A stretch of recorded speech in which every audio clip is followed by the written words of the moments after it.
Davis HANSON, there's only one reason the president hasn't been impeached yet. Veteran in Florida Rep.Brian Mast joins the Faulkner Focus to discuss Biden's decision to withdraw U.S. troops from Afghanistan. The American-nurtured Afghan military of the last 20 years that had suffered thousands of prior casualties evaporated in a few hours in the encirclement of Kabul.Enlistees apparently calculated that their own meager chances with the premodern Taliban were still better than fighting as a dependency of the postmodern United States, despite its powerful diversity training programs.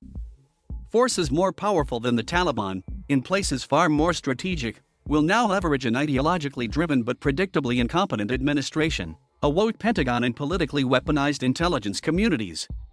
Why not, when President Joe Biden trashes both American frackers and the Saudis, only to beg the kingdom to rush to export more of its hated oil before the U.S. midterms? Why not, when Biden asks Russia's Vladimir Putin to request that Russian-related hackers be a little less rowdy in their selection of U.S. targets? And why not, when our own military justs with the windmills of white supremacy as Afghans fall from U.S. military jets in fatal desperation to reach such a supposedly racist nation? Biden keeps repeating that he was bound by former President Donald Trump's planned withdrawal. Really? A mercurial Trump repeatedly demonstrated that he was willing to use our power to protect U.S. personnel and to bomb an Islamic would-be caliphate. The Taliban knew that and so struck when Trump was gone. Biden claims he was bound by Trump's decision to withdraw and thus cannot be blamed for his reckless operation of a predetermined departure.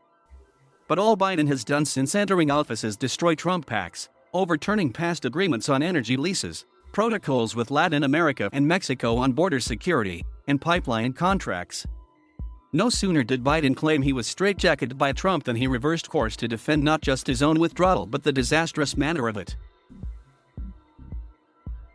Biden claims that he has no free will while insisting he would have done nothing differently if he did. In a sane world, the Joint Chiefs of Staff and the Secretary of Defense would resign.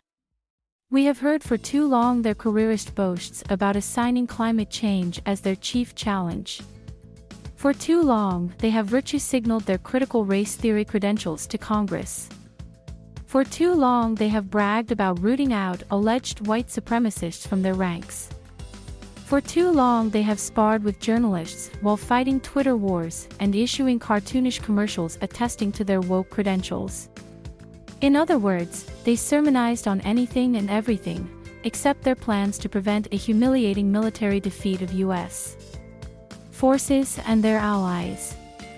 Our intelligence and investigatory agencies are just as morally suspect. The legacy of John Brennan, James Clapper, James Comey, and Andrew McCabe has been the destruction of the reputations of the CIA, NSA, and FBI. Current and retired intelligence lackeys and careerists all wasted years promulgating Russian collusion.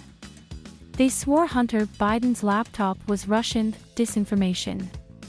They surveilled and unmasked officials and hatched adolescent plots against an elected president. All that was more important to their careers than warning of the growing threats in Afghanistan. In the aftermath of the Afghan debacle, we must depoliticize and de-weaponize these warped agencies and incompetent institutions. We could get a symbolic start by pulling security clearances from all retired operatives, officers, and diplomats who go on television to offer partisan analysis. The retired and pensioned top brass should finally be held to account if they violate tenets of the Uniform Code of Military Justice.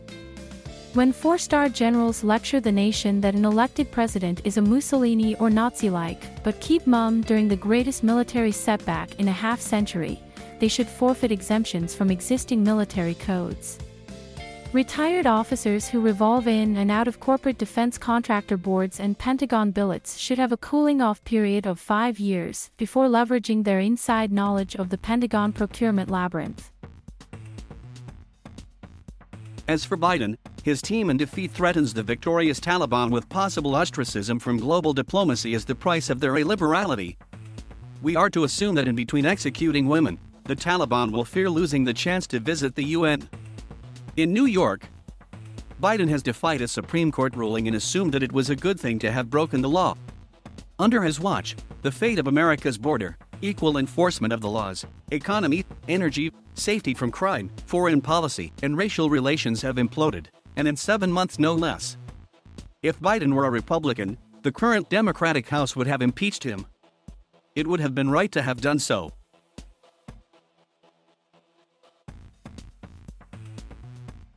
Thank you for watching. Please subscribe.